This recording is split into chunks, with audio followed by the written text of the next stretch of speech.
ಆತ್ಮೀಯ ರೈತ ಬಾಂಧವರೇ ಹಾಗೂ ಕೃಷಿರಂಗ ಕಿಸಾನ್ವಾಣಿ ಕಾರ್ಯಕ್ರಮ ಕೇಳುಗರೆ, ಇವತ್ತು ನನ್ನ ಜೊತೆ ಒಬ್ಬ ಯುವ ರೈತರಿದ್ದಾರೆ, DH ವೀರಕುಮಾರ್ ಅಂತ ಹೇಳಿ.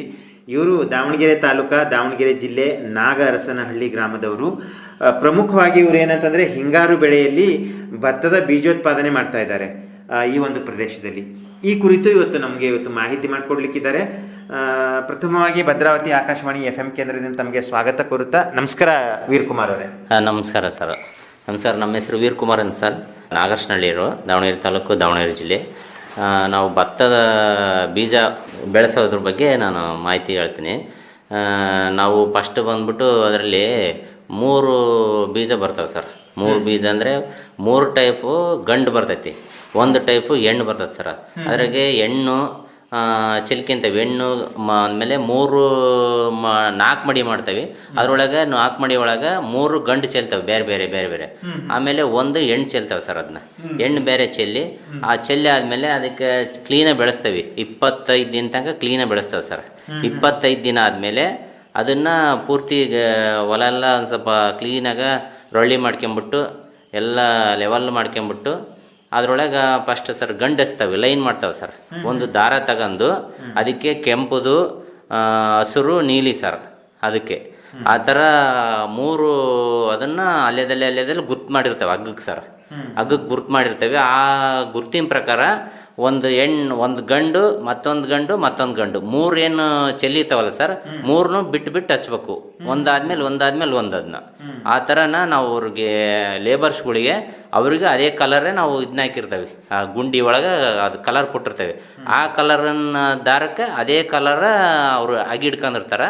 ಅದೇ ಕಲರ್ ಹಚ್ಕೊಂತ ಹೋಗ್ಬೇಕು. ಅದಕ್ಕೆ ಅವರು ಹಚ್ಕೊಂತ ಹೋಗ್ಬಿಟ್ಟು ಆಮೇಲೆ 1 ಲೈನ್ ಇದ್ದ 1 ಲೈನಿಗೆ 4 ಕಡೆ ಅಂತರ ಇರ್ತದೆ ಸರ್. 4 ಕಡೆ ಅಂತರ. ಅದರೊಳಗೆ ಎಣ್ಣು ಹಚ್ಬೇಕು ಸರ್. ಎಣ್ಣು ಬೇರೆ ಚೆಲ್ಲಿರ್ತೇವೆ. ಅದನ್ನ ಅಷ್ಟು ಜನ ಎಣ್ಣು ಹಚ್ಕೊಂತ ಹೋಗ್ತಾರೆ, ಅಷ್ಟು ಜನ ಗಂಡು ಹಚ್ಕೊಂತ ಹೋಗ್ತಾರೆ ಸರ್. ಅದನ್ನು ಹಚ್ಬಿಟ್ಟು ಆಮೇಲೆ ಹಚ್ಚಿ ಅದನ್ನು ಕ್ಲೀನಾಗಿ ಬೆಳೆಸೋದ್ರ ಬಗ್ಗೆ ಹೇಳ್ತಾನೆ ಸರ್. ಅದು ನೀರು ಒಂದು ಸ್ವಲ್ಪ ಕಮ್ಮಿ ಮಾಡಬೇಕು. ನೀರು ಕಂಟ್ರೋಲ್ ಇದ್ದರೆ ಚೆನ್ನಾಗಿ ಬರ್ತೈತೆ ಅದು ಭತ್ತ. ಅದು ಆನಂತರ ಹಚ್ಬಿಟ್ಟು 1 ವಾರ 10 ದಿನ ಆದಮೇಲೆ ಅವ್ರಿಗೂ ಅದಕ್ಕೆ ಕಳೆನಾಶಕ ಅಂತಂದು ಕೊಡ್ತೇವೆ ಸರ್. ಅದು ಕೊಡಲೇಬೇಕು, ಯಾಕಂದ್ರೆ ಇಲ್ಲಿ ಹುಲ್ಲು ಆಗ್ತೈತೆ ಭಾಳ. ಹಂಗಾಗಿ ಅದು ಕಳೆನಾಶಕ ಹಾಕ್ತೇವೆ 1 ವಾರ ಆದಮೇಲೆ. ಅನಂತರ ಪ್ರತಿ 15 ದಿನಕ್ಕೊಮ್ಮೆ ಅದಕ್ಕೆ ಇದು ರಾಸಾಯನಿಕ ಗೊಬ್ಬರ ಕೊಡ್ತೇವೆ. ಗೊಬ್ಬರ ಕೊಟ್ಬಿಟ್ಟು ಆಮೇಲೆ ಅದಾದಮೇಲೆ ಒಂದು ಹಂತ ಬಂದಮೇಲೆ ಅದಕ್ಕೆ ಔಷಧಿ ಸಿಂಪರಣೆ ಮಾಡಲೇಬೇಕು. ಯಾಕಂದರೆ ಅದು ಸೀಡ್ಸ್ಗೆ ಹೋಗೋ ಭತ್ತ. ಅದು ನಾವು ಬೆಳೆದ್ಬಿಟ್ಟು ಇನ್ನೊಬ್ಬರಿಗೆ ಭತ್ತ ಬೀಜ ಕೊಡ್ತೇವೆ. ಆ ಥರ ರೈತರಿಗೆ ಅದು ಇದಾಗೋದು. ಆಮೇಲೆ ಅದನ್ನ ಆಗ್ಬಿಟ್ಟು ಫಸ್ಟು ಆಮೇಲೆ ಅದಕ್ಕೆಲ್ಲ ಒಡಿ ಒಂಟಿ ಮೇಲೆ ಅದನ್ನು ಹಗ್ಗ ತಗೊಂಡು ನಾವು ಲೇಬರ್ಸು ನಾವು ಸೇರ್ಕೊಂಡು ಒಂದ್ರದ್ದು ಒಂದು ಕೂಡಿಸ್ಬೇಕು ಸರ್. ಅದು ಕೂಡಿಸಿದ್ರೆ ಗಂಡು ಹೆಣ್ಣು ಕೂಡಿಸಿದ್ರೆ ಸ್ಪರ್ಶ ಆದರೆ ಅದು ಭತ್ತ ಆಗ್ತದೆ ಸರ್. ಇಲ್ಲಾಂದ್ರೆ ಹೆಣ್ಣು ಭತ್ತ ಆಗೋದೇ ಇಲ್ಲ, ಜಳ್ಳಾಗಿ ಹೋಗ್ಬಿಡ್ತೈತೆ. ಹಂಗಾಗಿ ಅದಕ್ಕೆ ಕರೆಕ್ಟಾಗಿ 15 ದಿನ ಹಗ್ಗ, ಪ್ರತಿದಿನ ಹಗ್ಗ ಎಳಿಬೇಕು ಸರ್. ಬೆಳಗ್ಗೆ 11 ಗಂಟೆಯಿಂದ 1 ಗಂಟೆ ತನಕ ಎಳಿಬೇಕು ಸರ್. ಬಿಸಿಲಲ್ಲಿ ಸರ್. ಅದು ಬಿಸಿಲಲ್ಲಿ ಹೇಳಿದ್ರೆ ಪುಡಿ ಇರ್ತದೆ ಸರ್, ಅದು ಗಂಡಿನ ಪುಡಿ. ಆ ಎಣ್ಣಿನ ಮೇಲೆ ಸ್ಪರ್ಶ ಆಗ್ಬೇಕು. ಆ ಸ್ಪರ್ಶ ಆದಾಗ ಅದು ಭತ್ತ ಆಗ್ತದೆ ಸರ್. ಇಲ್ಲಾಂದ್ರೆ ಜಳ್ಳ ಆಗ್ಬಿಡ್ತೈತಿ, ಗಟ್ಟಿ ಆಗಲ್ಲ ಕಾಳು, ಜಳ್ಳ ಆಗ್ಬಿಡ್ತೈತೆ. ಹಂಗಾಗಿ ದಿನ 11 ಗಂಟೆಯಿಂದ 1 ಗಂಟೆ ತನಕ ಇದ್ರಾಗೆ 8 ಸತಿ ಎಳಿಬೇಕು ಸರ್. 1 ಮಡಿ ಐತೆ, ಆ ಮಡಿಯಾಗ 8 ಸತಿ ಎಳಿಬೇಕು. ಈ ಕಡೆಯಿಂದ ಆ ಕಡೆಗೆ, ಆ ಕಡೆಯಿಂದ ಈ ಕಡೆಗೆ.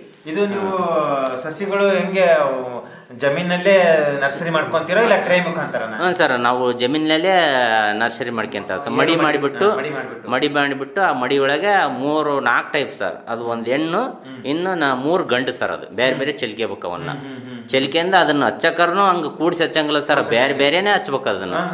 ಅದನ್ನ ನಾವು ಹಂಗೆ ತಗೊಂಬಂದು ಅವ್ರಿಗೆ ಯಾರು ಅದೇ ಗುಂಡಿ ಕಲರ್ ಕೊಟ್ಟಿರ್ತಾವ ಸರ್. ಅವ್ರಿಗೆ ಆ ಮಡಿಯ ಅಲ್ಲಿ ಒಂದು ಕಲರ್ ಸಿಗಿಸಿರ್ತಾವ ಬಾವುಟನ, ಅದನ್ನ ತಗೊಂಬಂದು ಅವ್ರಿಗೆ ಕೊಡ್ಬೇಕು. ಅವರೇ ಮಿಕ್ಸ್ ಮಾಡಂಗಿಲ್ಲ ಸರ್. ಹಂಗಾಗಿಬಿಟ್ಟು ಅದು ಭಾಳ ಒಂದು ಸ್ವಲ್ಪ ಕಷ್ಟ ಐತಿ ಮಾಡೋದು. ಎಲ್ಲ ರೈತರು ಮಾಡೋಕ್ಕಾಗಲ್ಲ, ಭಾಳ ಕಷ್ಟಪಟ್ಟು ಮಾಡ್ಬೇಕು. ಅದು ಮಾಡಿದಾರೆ ನಮ್ಮ ರೈತರು, ನಮ್ಮ ಊರಲ್ಲಿ ಎಲ್ಲ ಚೆನ್ನಾಗಿ ಮಾಡಿದ್ದಾರೆ. ಅದು ಒಂದು ಸ್ವಲ್ಪ ಕಷ್ಟ ಐತಿ, ಆದ್ರೂ ಲಾಭನೂ ಅಷ್ಟೇ ಐತೆ ಸರ್. ಹಂಗಾದ್ಮೇಲೆ ಅದು ಒಡೆಯಾಟ ಮೇಲೆ ಆ ಥರ ಒಂದು 15 ದಿನ ಎಳಿತೀವಿ.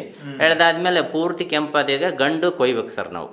ಆ ಗಂಡು ಭತ್ತ ಐತಲ್ಲ ಅದನ್ನ ಕೊಯ್ದು ಬಿಡ್ಬೇಕು ನಾವು. ಲೇಬರ್ ಹಚ್ಚೆ ಕೊಯ್ಸ್ಬೇಕು ಅದನ್ನ.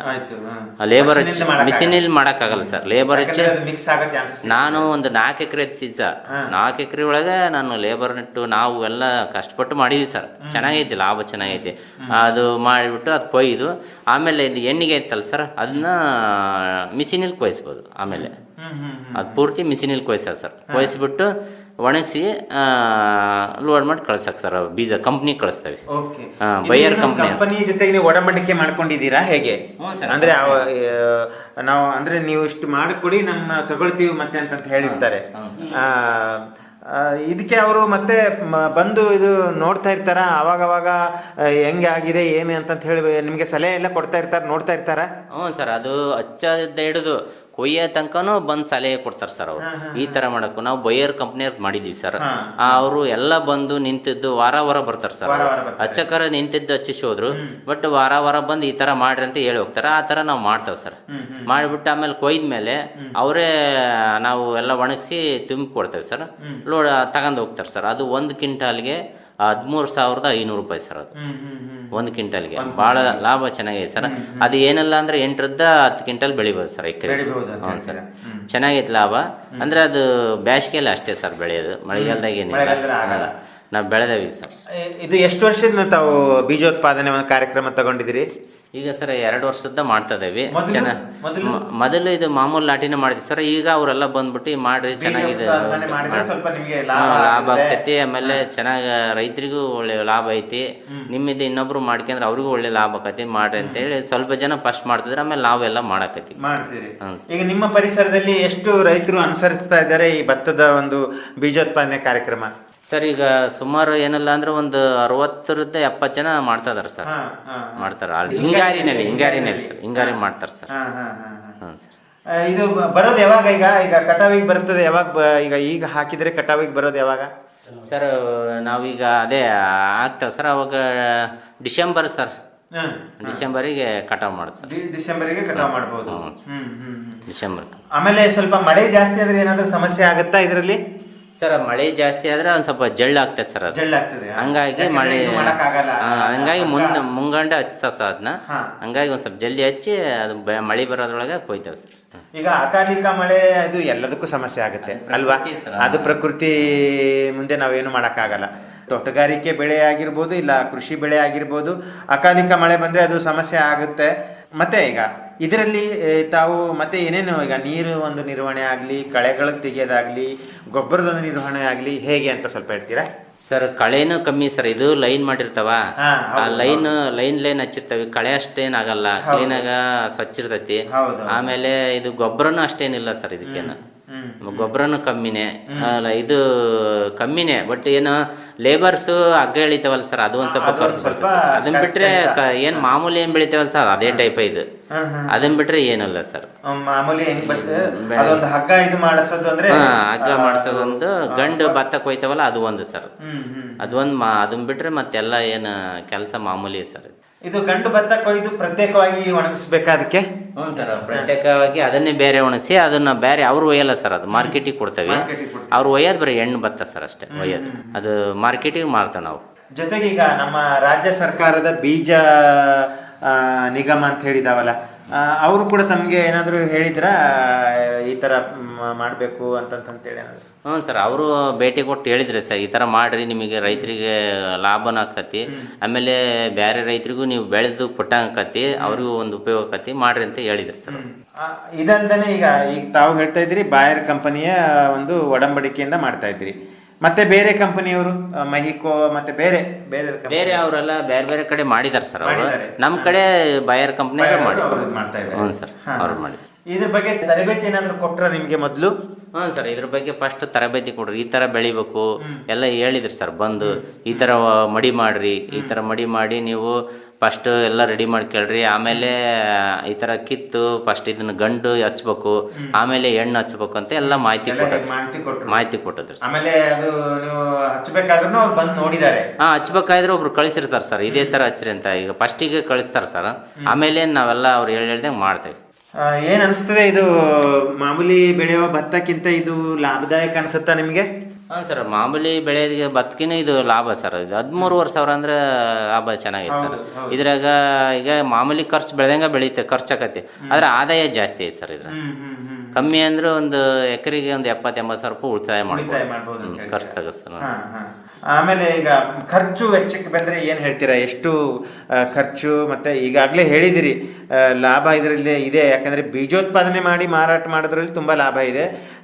ಸಾಮಾನ್ಯವಾಗಿ ನಾವೇನು ಮನೆಗೆ ಭತ್ತ ಬೆಳ್ಕೊತೀವಿ ಅದು ಹೋಲಿಸಿದ್ರಿ ಅಂತ ಹೇಳಿದಿರಿ. ಆದರೂ ಪ್ರತ್ಯೇಕವಾಗಿ ಹೇಳುವುದಾದರೆ ಇಷ್ಟೇ ಖರ್ಚು ಬರುತ್ತೆ, ಇಷ್ಟು ನಮಗೆ ನಿವ್ವಳ ಲಾಭ ಸಿಗುತ್ತೆ ಅಂತ ಅನ್ನೋದಾದರೆ ಏನು ಹೇಳಿ ಸರ್? ಈಗ ಮಾಮೂಲಿ ಭತ್ತ ಮಾಡೋದು ಒಂದು 30,000 ಖರ್ಚು ಬರ್ತದೆ ಸರ್. ಇದು ಒಂದು 10,000 ಎಕ್ಸ್ಟ್ರಾ ಬರ್ತದೆ ಸರ್ ಖರ್ಚು. ಆಮೇಲೆ ನಮಗೆ ಖರ್ಚು ಬರ್ತೈತಲ್ಲ, ಈ ಗಂಡು ಭತ್ತ ಮಾಡಿರ್ತಾವಲ್ಲ ಸರ್, ಅದ್ರಾಗ ಖರ್ಚು ಹೋಗ್ಬಿಡ್ತೈತಿ. ಒಂದೇನು ಮಾಮೂಲಿ 10,000 ಎಕ್ಸ್ಟ್ರಾ ಬರ್ತೈತಲ್ಲ, ಆ ದುಡ್ಡು ಇದ್ರಾಗ ಹೋಗ್ಬಿಡ್ತದೆ ಸರ್ ಗಂಡಿ ಭತ್ತ. ಹಂಗಾಗಿ ನಮಗೇನು ಹೆಚ್ಚು ಅನ್ಸಲ್ಲ ಸರ್, ಅದೇ ಮಾಮೂಲಿ ಭತ್ತದ ಥರನೇ ಖರ್ಚಿದೆ. ಸ್ವಲ್ಪ ಕೆಲಸ ಜಾಸ್ತಿ, ಕೆಲಸ ಒಂದು ಜಾಸ್ತಿ ಬಿಟ್ರೆ ಏನು ಹೇಳ್ತೀವಿ ನಾವು ತಾಂತ್ರಿಕವಾಗಿ ಟೆಕ್ನಿಕಲ್ ಆಗಿ ಸ್ವಲ್ಪ ಕೆಲಸ ಜಾಸ್ತಿ ಸರ್. ಇದಲ್ದೇನೆ ಈಗ ಭತ್ತ ಅಲ್ದೇನೆ ಮತ್ತೆ ಬೇರೆ ಬೆಳೆ ಏನು ಬೆಳಿತಿದ್ರಿ ಸರ್? ಬೇರೆ ಬೆಳೆ ಅಂದ್ರೆ ತೋಟ ಮಾಡಿದ್ದೇವೆ ಸರ್, ತೋಟ ಮಾಡಿದೇವಿ. ಆಮೇಲೆ ಅಡಿಕೆ ಸರ್, ಅಡಿಕೆ ಬಾಳೆ ಬೆಳೆದಿದ್ವಿ ಸರ್, ಬಾಳೆ ಬೆಳಿತಿದ್ದೇವೆ. ಆಮೇಲೆ ಮಾಮೂಲಿ ಭತ್ತನೂ ಬೆಳಿತಿದ್ದೇವೆ ಸರ್. ಆಮೇಲೆ ತೋಟದೊಳಗೆ ನಿಂಬೆ, ಪೇರ್ಲೆ, ಮಾವು ಎಲ್ಲ ಹಾಕಿದ್ದೇವೆ ಸರ್. ನಾವು ಇವೆಲ್ಲ ಮಾಡ್ತೇವೆ ಸರ್, ಮನೆಗೆ ಉಪಯೋಗಿಸ್ಕೊಂತೇವೆ ಅವನ್ನೆಲ್ಲ. ಈಗ ನಮ್ಮಲ್ಲಿ ಅಂತಂದ್ರೆ ಈ ಭಾಗದಲ್ಲಿ ಸ್ವಲ್ಪ ನಾವು ಹಿಂಗಾರು ಬೆಳೆಯಾಗಿ ಕಡಲೆದೆಲ್ಲ ಹಾಕ್ತಾರಲ್ಲ, ಕಡಲೆ ಹಾಕೋದಿಲ್ಲ, ಅದು ಕಪ್ಪು ಭೂಮಿಗೆ ಹಾಕ್ತಾರೆ. ಕಬ್ಬು, ಭತ್ತ, ತೋಟ ಸರ್. ನೀವು ಕಪ್ಪು ಮಾಡಿದಿರಿ? ಕಬ್ಬು ಮಾಡಿದ್ವಿ ಸರ್, ಕಬ್ಬು ಮಾಡಿದ್ವಿ. ಈಗೆಲ್ಲ ತೋಟ ಮಾಡಿದ್ಮೇಲೆ ಸ್ವಲ್ಪ ಕಬ್ಬು ಸ್ವಲ್ಪ ತೆಗೆದಿದ್ದೀರಾ? ಇದು ಯಾವುದು ಈಗ ಅಡಿಕೆ ಅಂತ ಹೇಳಿದ್ರೆ ಯಾವ ತಳಿ ಇದು? ಏನು ಚನ್ನಗಿರಿ ತಳಿ ಅಂತ ಹೇಳ್ತಾರೆ ಸುಮಾರು. ನೀವು ಬೆಳಿತಾ ಇರೋದು ಯಾವ್ದು ಅಡಿಕೆ? ನಮ್ದು ಇದೆ ಸರ್, ಚನ್ನಗಿರಿ ತಳಿ ಸರ್. ಇದು ನಮ್ದು ಮಾಮೂಲಿ ಈ ಕಡೆಯಿಂದ ಜಾಸ್ತಿ ಬೆಳೆಯೋದು. ಆಮೇಲೆ ಈ ಅಡಿಕೆಯಲ್ಲಿ ಈ ವರ್ಷ ಏನಂತಂದ್ರೆ ಒಂಚೂರು ಮಳೆ ಜಾಸ್ತಿ ಆಯಿತು ಅಂತಂತ ಹೇಳಿ ಅರೆಮಲೆನಾಡು ಪ್ರದೇಶ ಅಂದರೆ ಈಗ ಇಂಥ ನಮ್ಮ ದಾವಣಗೆರೆ ಜಿಲ್ಲೆಯ ಒಂದು ಕೆಲವೊಂದು ಭಾಗಗಳಿಗೆ ಕೂಡ, ಈ ಇದು ಚನ್ನಗಿರಿಯ ಕೆಲವು ಭಾಗಗಳಿಗೆ ಕೂಡ, ದುರ್ಗದ ಕೆಲವು ಭಾಗಗಳಿಗೆ ಕೂಡ ಇದು ಕೊಳೆ ರೋಗ ಒಂದು ಬಂದಿದೆ ಅಂತ ಸುದ್ದಿ ಕೇಳಿತ್ತು. ಸೊ ಇದು ನಿಮಗೆ ಯಾವ ರೀತಿ, ನಿಮ್ಮ ತೋಟದಲ್ಲಿ ಇದು ಯಾವ ರೀತಿಯಿಂದ ಇತ್ತು ಈ ವರ್ಷ, ಈ ಥರ ಯಾವ ರೀತಿಯಿಂದ ಇದೆ ಈಗ ಅಂತ? ಸರ್, ಈ ಸತಿ ರೈತರಿಗೆ ಎಲ್ಲರಿಗೂ ಭಾಳ ತೊಂದರೆ ಆಗಿದೆ ಸರ್. ಈಗ ಫಸ್ಟ್ 1 ಗೊನೆ 2 ಗೊನೆ ಚೆನ್ನಾಗಿ ಬಂದು ಸರ್, ಈಗ ಆಮೇಲೆ ಮ್ಯಾಗಿನ ಗುಣಿ ಎಲ್ಲ ಕೊಳ್ತು ಹೋಗ್ಬಿಟ್ಟ ಸರ್. ಅದು ಯಾಕಂತ ಗೊತ್ತಾಗಲ್ಲ. ತಜ್ಞರೆಲ್ಲ ಬಂದು ಪರೀಕ್ಷೆ ಮಾಡಿದಾರೆ ಸರ್ ಅದ್ರ ಬಗ್ಗೆ. ಭಾಳ ಈ ಸತಿ ಅಡಿಕೆಗೂ ಲಾಸ್ ಆಯ್ತು ಸರ್ ರೈತರಿಗೆ ಎಲ್ಲರಿಗೂ. ಯಾಕಂದ್ರೆ 1 ಗೊನೆ 2 ಗೊನೆ ಮ್ಯಾಗಳವೇನದವಲ್ಲ ಎಲ್ಲ ಒಣಗಿ ಹೋಗ್ಬಿಡ್ತಾವೆ ಸರ್.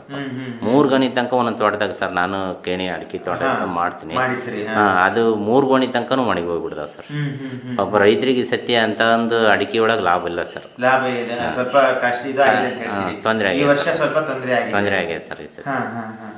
ಆಮೇಲೆ ತಾವು ಸಕ್ರಿಯವಾಗಿ ಯಾವುದಾದ್ರೂ ಸಂಘದಲ್ಲಿ ಸೇರ್ಕೊಂಡಿದ್ದೀರಾ? ಅಂದರೆ ಈ ಥರದ್ದು ಮಾರಾಟ ಸಹಕಾರ ಸಂಘದ ಸದಸ್ಯರಾಗಿ, ಇಲ್ಲ ತುಮ್ಕೋಸ್ ಅಂತ ಹೇಳ್ತಾರಲ್ಲ, ಮತ್ತು ದ್ಯಾಮ್ಕೋಸ್, ದಾವಣಗೆರೆ ಅಡಿಕೆ ಕೃಷಿ ಬೆಳೆಗಾರರ ಸಂಘ, ಆ ಥರದ್ದೇನೋ ಇಟ್ಕೊಂಡಿದ್ದಾರೆ ನೋಡಿ.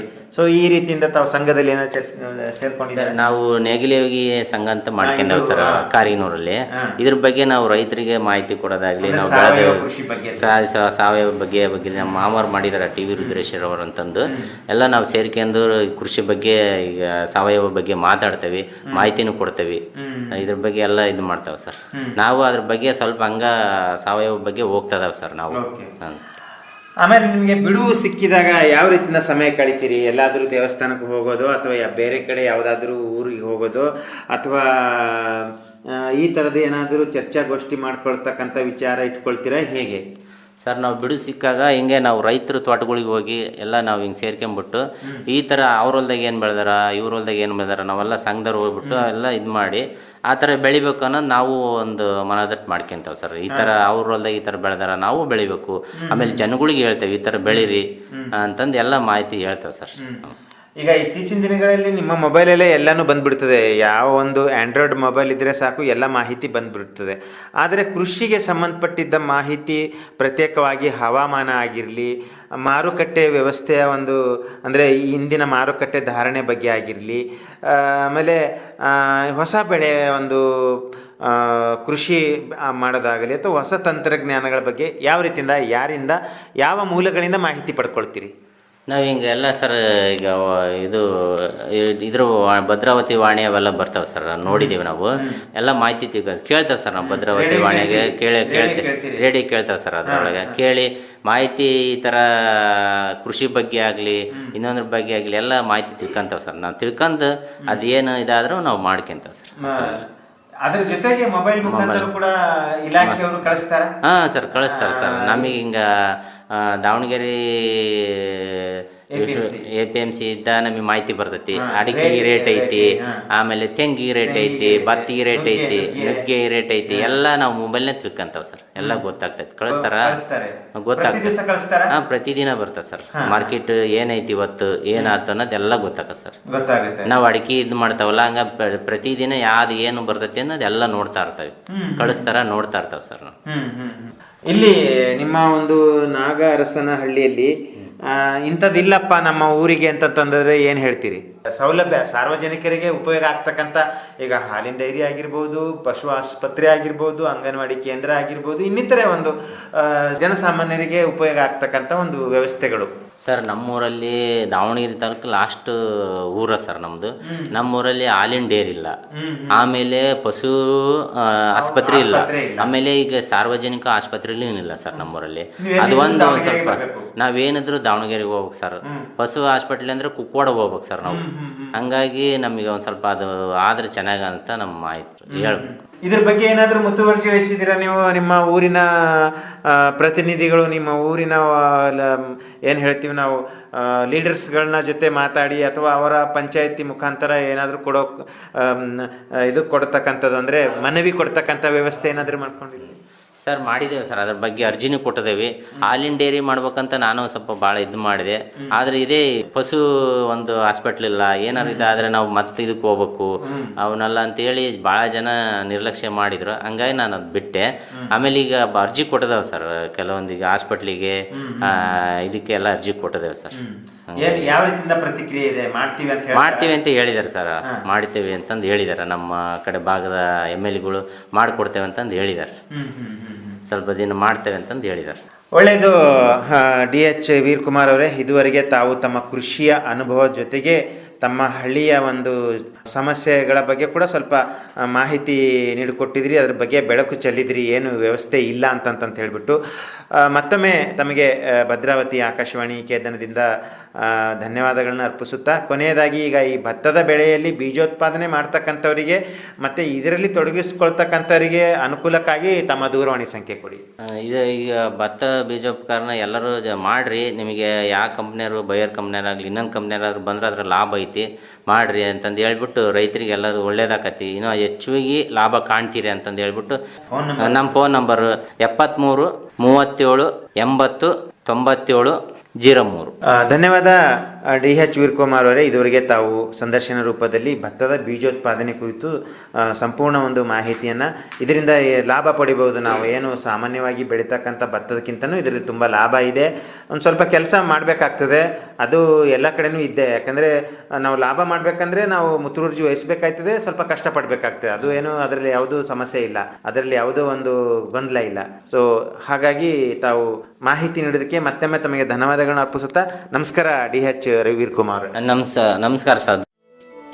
ರೈತ ಬಾಂಧವರೇ ಹಾಗೂ ಕೇಳುಗರೆ, ಪ್ರತಿದಿನ ಸಂಜೆ 6:50ಕ್ಕೆ ಮೂಡಿಬರುವ ಕೃಷಿ ರಂಗ ಕಿಸಾನ್ವಾಣಿ ಕಾರ್ಯಕ್ರಮ ಭದ್ರಾವತಿ ಕೇಂದ್ರದಿಂದ ಯಾವ ರೀತಿಯಾಗಿ ಮೂಡಿ ಬರ್ತಾ ಇದೆ, ಮತ್ತು ಈ ಕಾರ್ಯಕ್ರಮದ ಕುರಿತು ನಿಮ್ಮ ಅನಿಸಿಕೆ, ಅಭಿಪ್ರಾಯ, ಸಲಹೆ, ಸೂಚನೆ ಏನಾದರೂ ಇದ್ದಲ್ಲಿ ನಮ್ಮ ವಾಟ್ಸಪ್ ನಂಬರಿಗೆ ಇದನ್ನು ನೀವು ಬರೆದು ತಿಳಿಸಬಹುದು. ನೀವು ಬರೆದು ಕಳಿಸಿದ ಮಾಹಿತಿಯನ್ನು ಅದೇ ಕಾರ್ಯಕ್ರಮದಲ್ಲಿ ಪ್ರಸಾರ ಮಾಡಲಾಗುವುದು. ನಮ್ಮ ವಾಟ್ಸಪ್ ಸಂಖ್ಯೆ ಹೀಗಿದೆ: 9481572600. ಇನ್ನೊಮ್ಮೆ ಕೇಳಿ: 9481572600.